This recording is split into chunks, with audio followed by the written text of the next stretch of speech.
Ka ore ngā hapu me ngā iwi o roto I te matau a Māui I te rata ki ngā whakaaro o te kāwanatanga e pāna ki te ture takutai moana.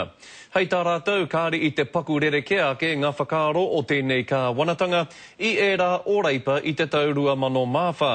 I tā rātou hui I te rānei a Joe Glenn. Kua maro ke ngā whakaaro o Ngāti Kahungunu e ahu pēhena rātou mo te ture takutai moana.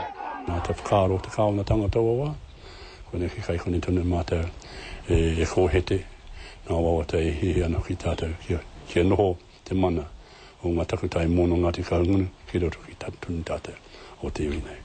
Te kaumātahi ngā hui pēnei I whakarite e te karauna, hei kimi ngā wawata o te iwi, hei whakapiri atu ki te ture takutai moana. Te whakapono a te iwi e hara tēnei te huarahi e manakuhi ana e rātau. Besides pointing out the shortcomings, we also want to offer a way forward, a possible resolution based on the notion of what we call tipuna title.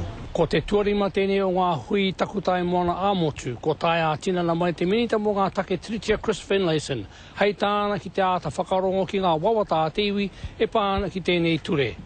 Ko te kia te iwi o Ngāti Kahungunu, ko ta hena ki tā rātau ki te minita, whakahokia mai te mana whakahaere, kai tiaki I o rātau takutai moana, kia rātau.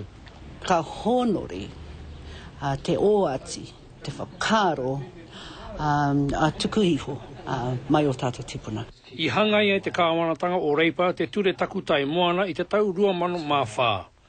Ko te whakapono a Ngāti Kahungunu mai rāno, I takahia ki te mana o rātau tupuna, ki o rātau takutai moana.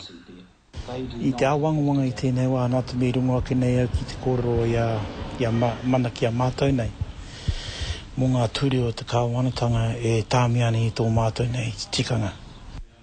Hei a pōpō, ka tū te hui takutai moana tuaono ki takapū wāhia marae, te riu o Porirua. Joe Glenn, Te Karere.